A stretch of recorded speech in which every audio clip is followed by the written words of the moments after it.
복음이 고플 때 복음 한 끼. 네, 여러분에게 복음 한 끼 밥상을 차려드리겠습니다. 하나님은 신실하신 분이십니다. 하나님은 일방적인 약속이라도 반드시 지키시는 분이십니다. 그러니까 천직을 찾을 수 있게 도와주리라. 그리고 천대까지 너의 자녀, 너와 너의 자녀에게 복을 주리라. 이 약속을 우리가 믿을 수밖에 없습니다. 왜? 하나님은 신실하시기 때문입니다. 자, 기쁨으로 함께 천직 찾기 여행을 하는 것이 얼마나 큰 기쁨이고 얼마나 가슴 설레는 일인지 모르겠습니다. 여러분과 함께 이 천직 찾기 여행을 하고 있는 것이 굉장히 가슴 설레는 일입니다. 자, 지난번에 우리 지난주에 하나님의 언약을 같이 우리가 큰 소리로 읽었잖아요. 다시 한번 이사야서 41장 8절에서 10절 말씀을 가지고 여기에 이스라엘, 야곱, 아브라함의 자손 대신에 자기의 이름을 넣어가지고 한번 다시 크게 읽어보도록 하겠습니다. 이것은 하나님의 언약을 기억하기 위한, 하나님의 언약을 잊어먹지 않기 위한 우리의 아주 작은 그런 노력입니다. 그러나부터 같이 읽겠습니다. 그러나 나의 종 너 상언아, 내가 택한 상언아, 나의 벗 상언아, 내가 땅끝에서부터 너를 붙들며 땅 모퉁이에서부터 너를 부르고 내게 이르기를 너는 나의 종이라 내가 너를 택하고 싫어하여 버리지 아니하였다 하였노라. 두려워하지 말라, 내가 너와 함께함이라. 놀라지 말라, 나는 네 하나님이 됨이라. 내가 너를 굳세게 하리라. 참으로 너를 도와주리라. 참으로 나의 의로운 오른손으로 너를 붙들리라. 네, 힘들고 어려울 때마다 이 말씀을 기억하면서 자기 이름을 넣든지 아니면은 자기가 사랑하는 사람의 이름을 넣든지 이 말씀을 기억하시고 반복하시고 되새기시고 그리고 믿고 나가시기를 바랍니다. 사마리아 여인과 술람미 여인이 닮지 않았습니까? 아가서 1장 1절에 보면은 솔로몬의 아가라 내게 입맞추기를 원하니 네 사랑이 포도주보다 나음이로구나. 네 기름이 향기로워 아름답고 네 이름이 쏟은 향기름 같으므로 처녀들이 너를 사랑하는구나. 왕이 나를 그의 방으로 이끌어 들이시니 너는 나를 인도하라. 우리가 너를 따라 달려가리라. 우리가 너로 말미암아 기뻐하며 즐거워하니 네 사랑이 포도주보다 더 진함이라. 처녀들이 너를 사랑함이 마땅하니라. 아가서에 보면요, 솔로몬 왕이 사마리아 여자와 방불한 술람미를 찾아가 이복 오빠에 매여 있는 그 여자를 신부 삼아버리는 장면이 나옵니다. 네, 그래요. 요즘 말로 썸 탈 시간도 없이 신부 삼아버렸습니다. 여기 삼아버렸다와 먹어버렸다는 같은 뜻으로 한국말 중에서 재미있는 표현이죠. 우리나라 말에 뭐뭐 해버린다. 자, 이 말 뒤에는 단호한 행위가 따라오게 되어 있습니다. 먹어버린다. 또는 가버린다. 뭐 삼아버린다. 이렇게 버린다란 말 붙으면은 굉장히 단호한 느낌이 나죠. 그러므로 요한복음 4장 34절에 내 양식은 아버지의 뜻을 행하는 것이란 말씀은 아버지 뜻대로 이 여인을 내 신부 만들어 먹었다라는 뜻이 되는 거죠. 먹었다는 표현이 이상하게 들릴지 모르지만 주님은 분명히 요한복음 6장에서도 얘들아 나를 먹어라. 내가 하늘에서 내려온 떡이니까 나를 먹어라. 나를 먹어다오. 네, 그래서 우리가 오늘 이 시간도 복음 한 끼라고 이름을 붙인 거예요. 자, 예수님을 먹는다, 복음을 먹는다, 진리의 말씀을 듣는다 같은 의미입니다. 그러니까 기독교에서 스승과 제자는 물론 신랑과 신부는 그렇게 서로 먹어서 하나가 되는 관계, 성소에서 연합이 되는 관계, 그때 생수가 흘러넘치고 생명력이 차고 넘치는 관계가 되는 것입니다. 저절로, 자연스럽게. 자, 우리가 편지를 쓸 때 이제 마지막으로 또 한 가지 말할 때 추신이란 말을 씁니다. 요새는 뭐 이런 말 안 쓰는데 옛날에는 이제 편지를 많이 쓸 때는요, 할 말을 다 했어요. 어머니 돈 좀 보내주세요. 뭐 지금 저는 뭐 열심히 공부하고 있는데 이번에 좀 학비가 부족합니다. 죄송하거나 학비를 좀 보내주시면은 유용히 쓰겠습니다. 하고 이제 할 말을 다 한 다음에 추운 겨울 날씨에 몸 조심하십시오. 뭐 이렇게 추신이라는 것은 덧붙이는 말, 애드하는 말 이런 뜻이에요. 알아두시기 바랍니다. 만약에 어린이 여러분들이 이 말을 쓰면 얘는 참 훌륭한 가문에서 큰 애구나. 얘는 교양 있는 가문에서 컸구나. 아마 이런 평을 받을 수 있습니다. 자, 추신. 사마리아 여인은 그날 생명만 얻은 게 아니었어요. 예수님이 내가 너를 나의 자녀로 삼겠다. 내가 너에게 오늘 구원을 베풀어서 너는 이제 생명을 얻은 자가 되었다. 감격이죠. 감격입니다. 생수, 즉 생명력으로 차고 넘치게 된 그녀는 생명만 얻은 것이 아니라 이제 막 그 생명이 막 끌어오르게 됐습니다. 물동이를 버려둔 채 동네로 들어가 모든 사람을 향해 여러분, 여러분, 여러분, 여러분, 내가 행한 모든 일을 내게 말한 사람을 와서 보십시오. 이는 그리스도가 아닙니까? 아닙니까? 아닙니까? 아닙니까? 하면서 이제 동네에 대고 크게 외친 거죠. 그랬더니 동네 사람들이 저 여자가 왜 그러지? 지금까지 한 번도 보지 못한 활기찬 모습에 놀라 집 밖으로 뛰쳐나올 수밖에 없었습니다. 정말 놀라운 장면이 아닐 수 없습니다. 원래 그들은 이 사마리아 이 여인을 인간 취급조차 안 하던 사람들이었어요.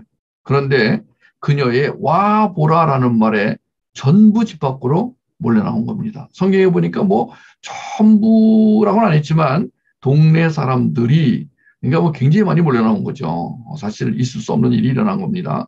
문제 있는 자식이 회복되면 이보다 더 놀라운 일이 일어날 것을 기대하는 이유가 여기 있습니다. 혹시 여러분 안에 문제 있는 자녀 또는 문제 있는 가족, 문제 있는 친구, 뭐 문제 있는 친지 이런 사람이 있다면 그분이 나로 말미암아 곧 그에게서 이런 놀라운 일이 일어나기를 기대하셔도 좋습니다. 예수님의 복음으로 회복이 되면요 전혀 다른 사람이 될 수 있다는 것입니다. 자기 자신을 왕으로 여기고 살던 자녀가 갑자기 주님의 종이 되겠다고 맹세하지 않나? 부모의 종으로 살겠다며 엉엉 울지를 않나? 천직을 찾겠다고 결심하지 않나? 오늘 복음 한 끼 먹는 가정에서 그런 일이 일어나기를 바랍니다. 천직 같은 것에는 관심도 두지 않던 자녀가 오늘부터 어떻게 하면 천직을 찾을 수 있는지 관심을 갖게 된다면 술람미나 사마리아 여인만큼 은혜가 임한 것으로 봐야 돼요. 그럴 때는 파티를 열어주세요. 하나님이 우리를 돌보시는 것과 사랑으로 자녀를 돌보는 부모의 마음은 일맥상통합니다. 그런데 자, 우리가 자녀들을 위해서 기도하다가 기도가 응답이 되면 얼마나 좋습니까? 자녀가 천직 같은 거에 관심도 없고 뭐 지성소 예배는 한 번도 안 드리던 애가 갑자기 엄마 내가 지성소 예배를 드리겠어요. 여기서 더 나아가서 엄마 내가 지성소 예배를 인도하겠어요. 여기서 더 나아가서 엄마 나는 눈물이 나더라도 꾹 참고 변정을 끝까지 하겠어요. 뭐 이런 얘기를 하면은요 부모는 너무 좋아가지고 이 부모는요 제일 좋은 게 뭐냐면은 자녀가 잘 되는 거예요. 자녀가 잘 되면 부모는 이렇게 생각해요. 나는 망해도 좋다. 자녀가 살 수만 있다면 부모는 이렇게 생각해요. 나는 죽어도 좋다. 그 마음을 누가 주신 거예요? 하나님이 주신 거예요. 그러니까 여러분 여기에 오늘 참석한 자녀들은요. 이 부모는 내가 잘 되기를 바라고 있다. 그런데 내가 잘 되는 게 뭐냐? 자, 주일날에는 부모가 제일 바라는 게 영적 지각력을 갖고 살게 되기를. 복음 한 끼 시간에는 천직을 찾게 되기를. 부모의 마음, 하나님의 마음. 그래서 여러분 부모가 여러분들에게 지금 깊은 사랑을 가지고 아들아, 딸아, 너는 복음을 먹어야 산다. 너는 천직을 찾아야 산다.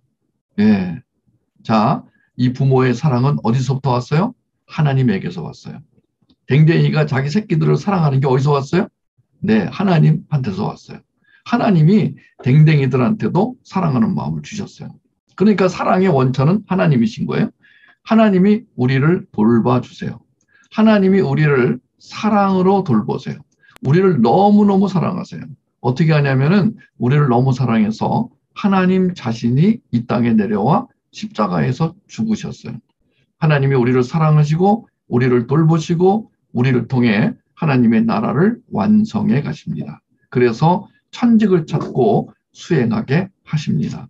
천직을 쉽게 찾는 방법은 복음을 먹는 것, 그리고 지성소 예배를 통해 지혜와 계시의 영, 영적 지각력, 5 지저스 파워로 충만해야 천직을 제대로 찾을 수가 있다는 것을 명심하시기를 바랍니다. 아무튼 사마리아 여인의 회복된 모습에 놀라 이 여인이 동네에 들어가서 와보라. 그래서 이 동네 사람들이 밖으로 나왔어요. 그래가지고 나왔기 때문에 이 동네 사람들은 생명의 말씀을 듣게 되었고 먹게 되었고 그 중에 많은 사람이 이제 예수님을 구세주로 믿기로 결심하게 되었다고 요한은 기록하고 있습니다. 정말 해피엔딩이 아닐 수 없어요. 예수님은 이렇게 비천한 여인마저도 하나님의 사역자로 쓰세요.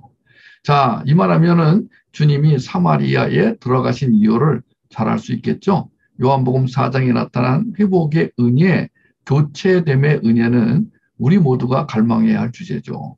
혹시 오늘 복음 한 끼에 초대되어 온 분 중에 이 여인보다 더 확실한 회복의 은혜를 맛보고 싶거나 자녀로 하여금 그런 경험을 맛보게 하고 싶다면 우리에게 주신 복음 사역과 회복 사역, 문화 사역의 융합을 통해 양육 과정에 적극적으로 참여해 주시기를 부탁을 드리겠습니다. 안타까운 것은 영적 지각력이 부족해서 이게 무슨 뜻인지 모르는 신자들이 너무 많다는 거예요. 지금 이 복음 한 끼를 통해서 계속 말씀해 드리는 영적 지각력과 천직 찾기는 정말 중요합니다. 주님이 택한 백성의 자녀들이 겨우 직업이나 생업 수준에서 머물지 않게 하는 일은 정말 중요합니다. 우리 거듭난 사람의 자녀가 이 세상을 살면서 생업에 종사하거나 직업을 가지고 산다. 그 수준을 넘어서 천직을 찾게 되기를 바랍니다. 주님의 행하심에는 다 계획이 있죠. 주님의 부르심에도 다 계획이 있습니다. 우리가 상상 못할 만큼 놀라운 계획입니다. 나와 내 자녀를 구원으로 부르신 이유도 분명히 있을 것입니다. 그냥 이유가 아니라 어마어마한 계획이 숨겨 있을 것입니다. 그걸 찾아야 합니다. 요한복음 10장 10절 같이 읽겠습니다. 도둑이 오는 것은 도둑질하고 죽이고 멸망시키려는 것뿐이요 내가 오는 것은 양으로 생명을 얻게 하고 더 풍성히 얻게 하려는 것이라.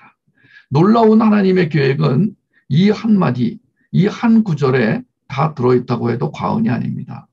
그러니까 요한복음 10장 10절에 의하면은 하나님의 계획은 나를 죄의 심판에서 건져내 살려내시려는 것과 나의 인생을 풍성하게 만드시려는 것, 이렇게 요약이 됩니다. 다시 말할게요. 하나님의 계획은 나를 죄의 심판에서 건져내 살려내시려는 것, 또 하나는 나의 인생을 풍성하게 만들어 주시려는 것. 자, 전자를 위해 하나님은 아들을 보내 십자가에 달리게 하셨고 후자를 위해 하나님은 성령을 보내 우리 삶을 인도하게 하셨습니다.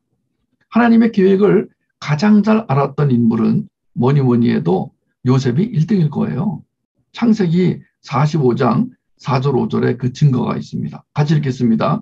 요셉이 형들에게 이르되 내게로 가까이 오소서. 그들이 가까이 가니 이르되 나는 당신들의 아우 요셉이니 당신들이 애굽에 판 자라. 당신들이 나를 이곳에 팔았다고 해서 근심하지 마소서. 한탄하지 마소서. 하나님이 생명을 구원하시려고 나를 당신들보다 먼저 보내셨나이다. 자, 쉬운 성경으로 다시 보면요. 좀 더 이해하기 쉬워요. 하지만 이제는 염려하지 마세요. 저를 이곳에 판 일로 마음 아파하지도 마세요. 하나님께서 저를 형님들보다 먼저 이곳으로 보내셔서 사람들의 생명을 구하게 하신 것이니까요. 그러니 저를 이곳에 보내신 분은 형님들이 아니라 하나님이십니다. 하나님께서 저를 이집트 왕의 가장 높은 신하로 만드셨습니다. 왕궁의 모든 일을 제가 맡고 있답니다. 형님들, 저는 이제 모든 이집트 땅의 주인이 되었습니다. 이게 다 형님들이 저를 이곳에 보내신 거지요. 그런데 사실은 형님들이 보내신 게 아니라 하나님이 보내신 것입니다. 우리가 지금 복음변증 학교에서 요셉 이야기를 지금 듣고 있잖아요. 아, 요셉 이야기는 들으면 들을수록 참 대단하다는 생각이 듭니다. 요셉도 대단하지만 그보다 더 하나님이 대단하시다. 네, 우리가 요즘에 복음변증 학교에서 만나서 그런지 요셉이 참 반갑습니다. 전 요셉 얘기를 정말 많이 들었는데 요즘에 새롭게 요셉과 요셉을 통해 보여주신 하나님의 그 어마어마한 계획을 다시 한번 묵상을 하게 됩니다. 요셉은 자기 인생 전체가 하나님의 선하신 계획 안에 있음을 알았어요. 언제부터 알았는지는 모르지만 앞에 조금 아까 읽었던 그 창세기 말씀으로 봐서 그렇구나. 분명히 알고 있었어요. 그렇습니다. 가장 값진 인생은 자기를 향하신 하나님의 놀라운 계획을 알고 살아가는 인생입니다. 오늘의 화장실 문장입니다. 가장 값진 인생은 자기를 향하신 하나님의 놀라운 계획을 알고 살아가는 인생입니다. 하나님은 우리를 위한 놀라운 계획을 갖고 계십니다. 그 놀라운 계획을 음성으로 알려주시며 행함으로도 알려주십니다. 욥기 37장 5절 다 같이 읽겠습니다. 하나님은 놀라운 음성을 내시며 우리가 헤아릴 수 없는 큰 일을 행하시느니라. 하나님의 계획은 반드시 사랑을 입고 옵니다.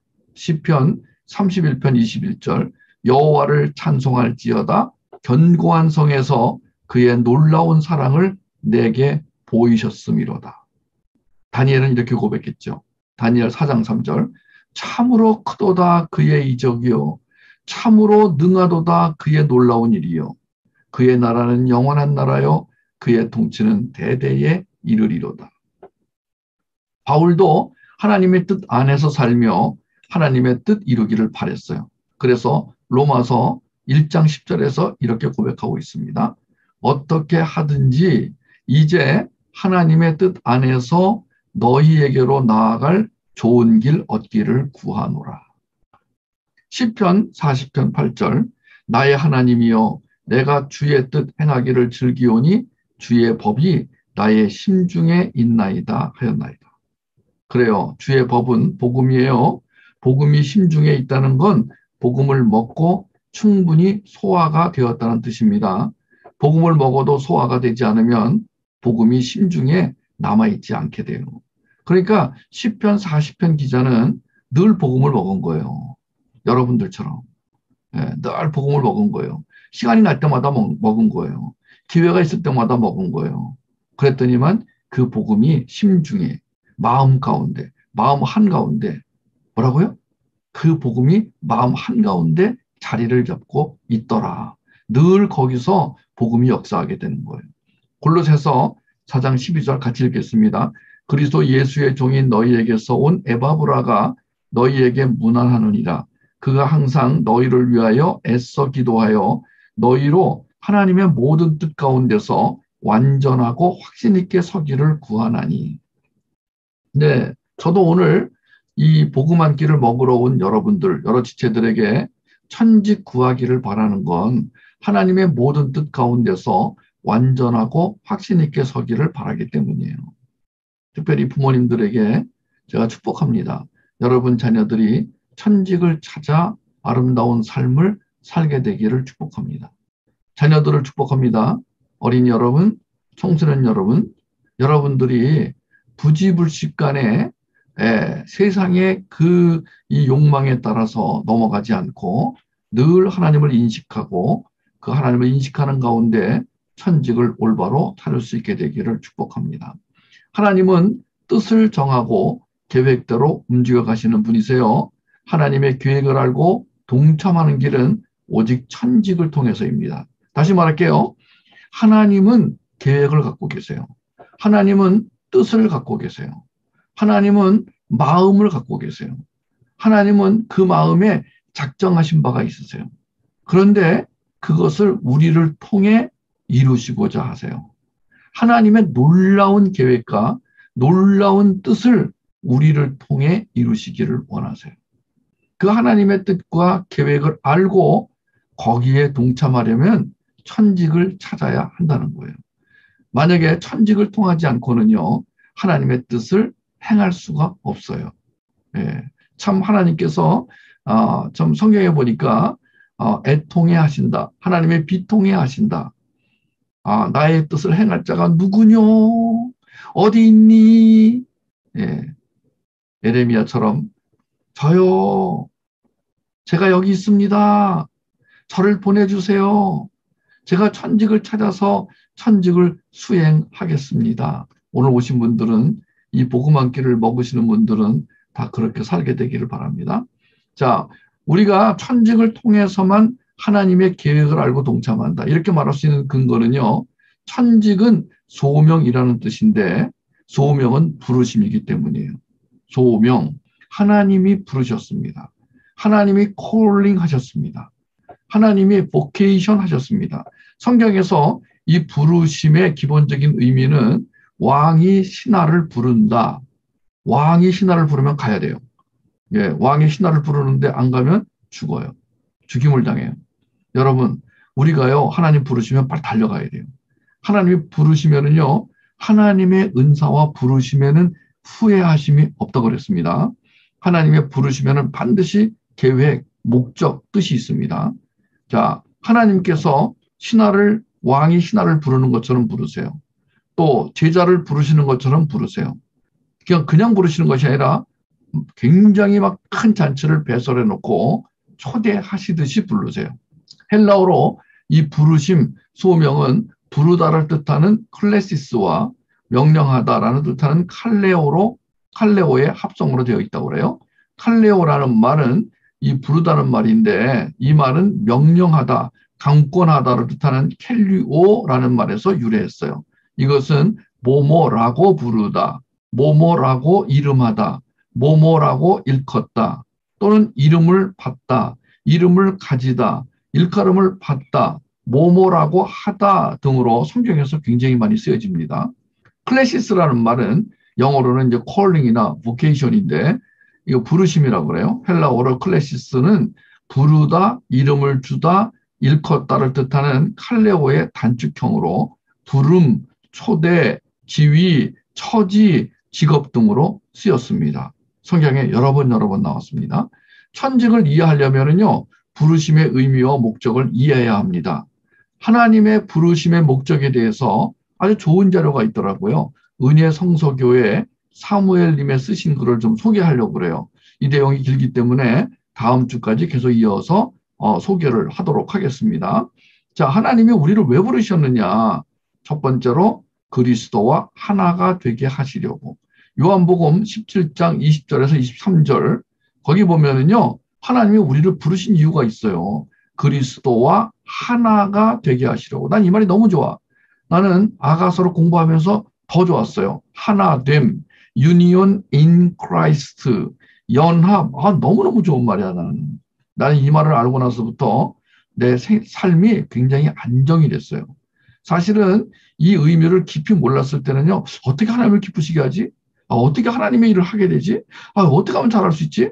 계속 고민하고 마음에 부담을 갖고 살았는데 연합을 알고 나서부터는요, 주님, 저 하나님과 연합되고 싶어요.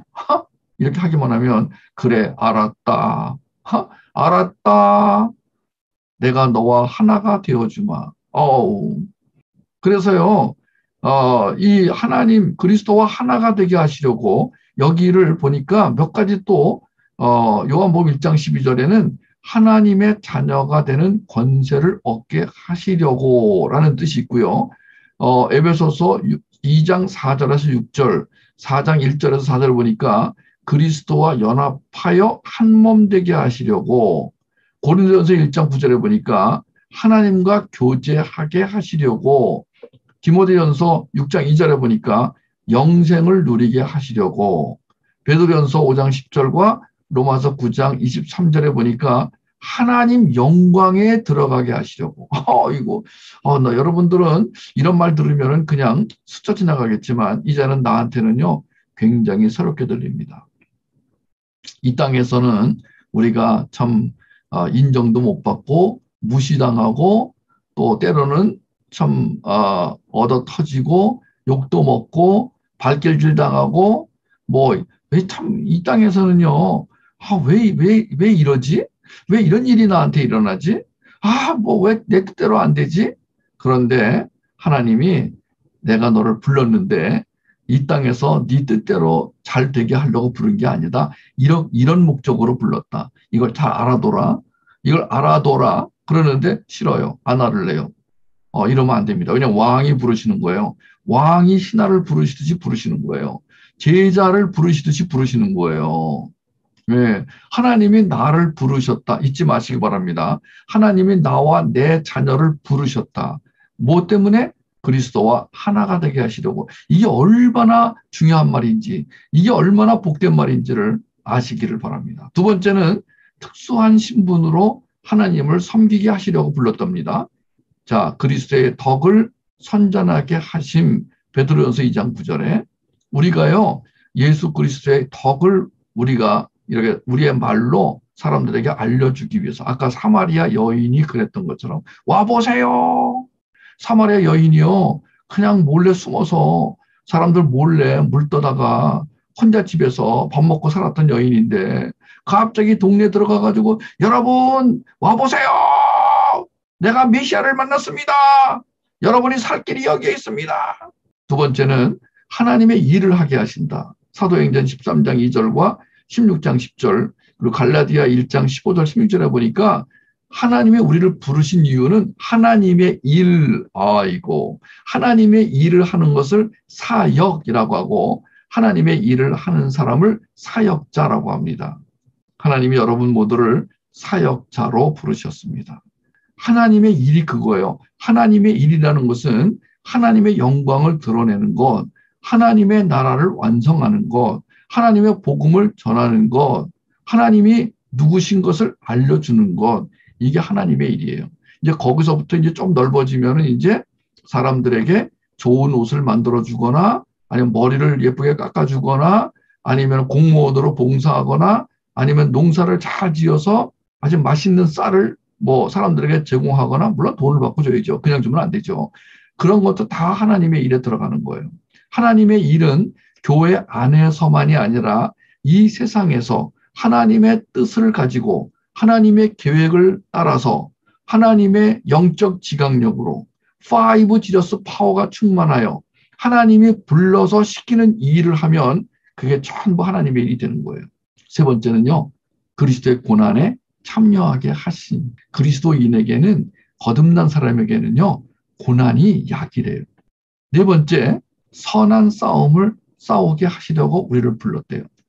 하나님이 다 싸워 이기신 싸움인데 네가 좀 싸워줄래? 아니 하나님 이기셨잖아요. 그래도 네가 앞장서서 싸워주면 좋겠다. 야, 우리가 하나님이 승리하셨기 때문에 하나님을 믿고 자 구원의 투구, 그 다음에 의의 흉배, 진리의 허리띠, 평안의 복음에 예비한 신, 그리고 믿음의 방패, 성령의 검을 들고 영적 싸움을 시작합니다. 자 우리가 틴스 흠수나 키즈 흠수에서 지금 이 구원의 투구를 씁니다. 의의 흉배를 붙입니다. 우리 선포기도 하잖아요. 여러분 힘들고 어려울 때마다 이것은 영적 싸움이구나라고 인지가 될 때마다 그렇게 파악이 될 때마다 이 전신갑주를 입고 나가서 싸우시면 됩니다. 하나님이 그 싸움을 싸우도록 부르셨다는 거예요. 그리고는 내가 다 이겨놨다. 걱정하지 마라. 내가 다 이겨놨으니까 걱정하지 마라. 그러면 저를 왜 부르시는 건데요? 너를 칭찬하려고. 너를 더 멋있는 사람으로 만들려고. 네, 알겠습니다. 하나님이요, 나를 더 멋있는 사람으로 만드시겠대요. 나를 더 아름다운 사람으로 만드시겠대요. 나를 정말 멋진 사람으로, 하나님 보시기에 가장 멋진 사람으로, 보석 같은 사람으로 만드시겠대요. 하나님이 천직을 주시는 이유는 하나님의 일을 나한테 맡기셔서 그 하나님의 일이 이루어지는 그 과정 속에서 하나님이 나를 너무 좋아하셔가지고 나를 계속해서 나는 네가 좋아. 너를 사랑해. 아가서 보니까요. 그냥 계속해서 신랑이 그냥 이 신부를 향해서 너는 머리칼이 예뻐. 너는 눈도 예뻐. 너는 코도 예쁘고 너는 이렇게 넓적다리도 예쁘니 계속해서 신랑이 칭찬하는 모습을 보게 됩니다. 그 하나님의 사랑을 마음껏 알고 경험하고 누리고 그리고 알려주시기를 바랍니다. 여러분에게 주님의 평강과 함께 주님의 샬롬과 함께 천직을 찾아서 천직을 수행하는 기쁨이 있기를 바랍니다. 오늘 미국에 있는 어떤 자매와 통화를 했어요. 바로 직전에 지금 이 복음 앉기 직전에 통화를 했습니다. 이 자매가 뭐 얘기하다가 선생님은 옛날부터요 정말 성실하게 사셨잖아요. 저는 선생님이 걸어가는 걸 본 일이 없어요. 그러는 거야. 그랬어요? 그러면요 선생님은요 언제나 부지런하시고요. 선생님은 항상 아이들을 잘 가르치기 위해서 정말 성실히 살았잖아요. 나는 기억이 안 나. 나는 뭐 뛰어다닌 건 뛰어다닌 건 좀 기억이 나는데 정말 내가 그렇게 살았나? 근데 오늘 그 자매가 그 전에 갔던 학교에서 그분은 미술을 가르치고 이제 그랬던 분인데 그분이 그런 말 하는 거예요. 선생님은 그 전부터 그렇게 살았잖아요. 저는 선생님을 신뢰합니다. 하나님이 저에게 오늘 그 사람을 보내서 그 미국에 사는 자매를 통해서 저한테 격려의 말을 해주셨어요. 저는 그러고 보니까요. 매 시간, 한 시간 한 시간을 정말 성실하게 살았어요. 그런데 돌아보니까 감사한 것은 뭐냐면 그게 하나님의 나라를 완성하는 일이었어요.